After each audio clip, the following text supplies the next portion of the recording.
जब हमारा लोकप्रिय मालवी लेखक नंदकिशोर चौहान तीर्थ स्थलना की यात्रा पे गया, जदे उनके बहुत सारा कड़वा अनुभव हुआ जिके उनने अपना लेख में लिखो है।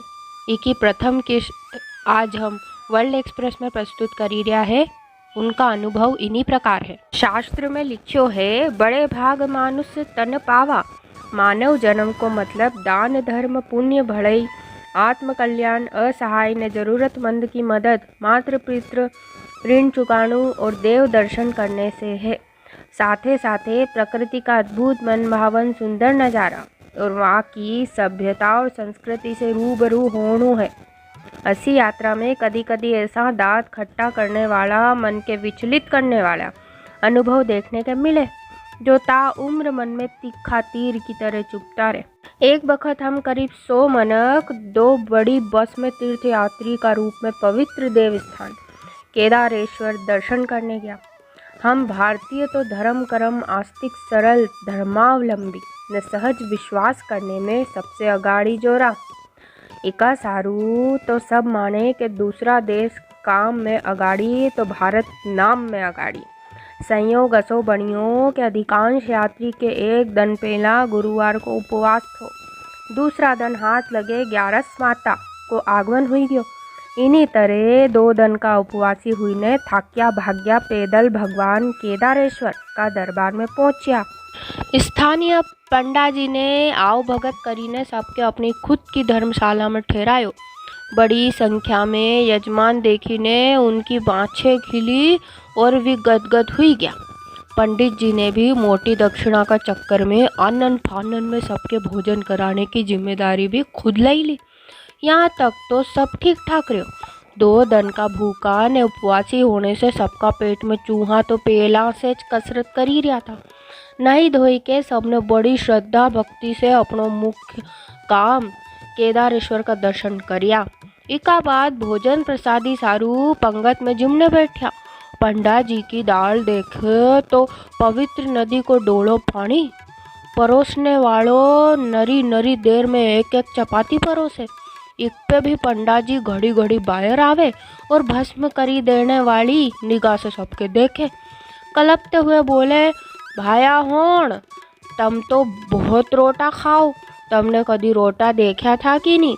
फिर मोटी तोन पे हाथ फेरते परोसने वाला के आंख का इशारा में समझाते बोले, क्यों रे मूर्ख होन, तुम्हारे कहीं थोड़ी बहुत समझ वमझ है कि नहीं? यजमान होन के भात तो परोसो, नहीं तो ये बात करेगा कि बिना भात के भोजन करायो। इपे परोसने वाला ने सबके तपेला में से काचा पाक्या ने चोटिया भात परोसी दिया। केवे है कि भूख नहीं जाने सूक्यो पाक्यो। जैसे तसे अनिच्छा से सबने राम राम करीने पेट का खाड़ा भरिया।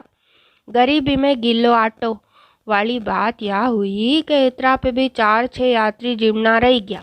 उका पेलाज परोसने वाला ने द्रौपदी का अक्षय पात्र की तरह बर्तन के धोए धाए के ऊंधो धरी दियो, जिससे बच्चा कुचा लोग के होटल में खानो पड़ियो।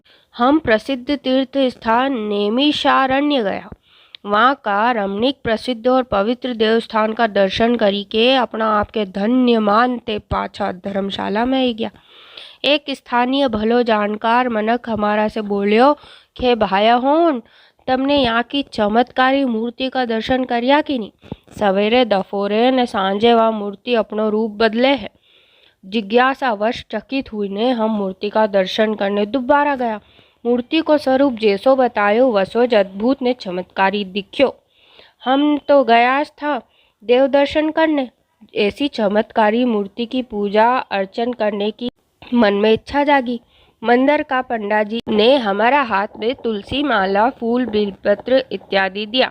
इका बाद उन्हें खूब जोर जोर से मंत्रोच्चार करिया। मंत्र की पूर्णाहुति जैसे हुई, हम फूल पत्र आदि प्रसादी ने शक्ति अनुसार भेंट अर्पण करने लगा।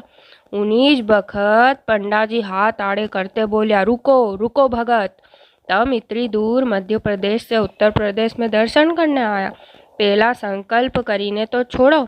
हम बोलिया, गुरुजी हम इतनी दूर से आया हाँ, तो तुम निश्चित जानो कि हम हमारी श्रद्धा अनुसार चढ़ावो जरूर चढ़ावांगा और तुम्हारे दक्षिणा भी दांगा।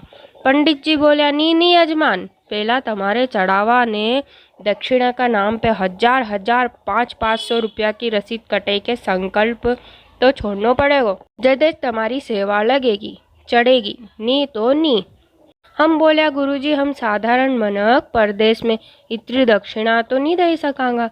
गुरुजी ने उन्नीस बखत हमारा हाथ में से माला ने पूजा सामग्री झपटी ली। हम देखता रह गया। इका बाद यथाशक्ति भेंट चढ़ाने मंडिया, जी के पंडित जी ने स्वीकार नहीं करी। इमें कोई दो मत नहीं है कि यो चढ़ावो पंडित जी धर्म जन सेवा निर्माण ने पुण्यार्थ सारू लई रहा था। फिर भी आस्तिक सब तबका ने भोला भाला यात्री से इतनी जोर जबरदस्ती अच्छी नहीं लागी।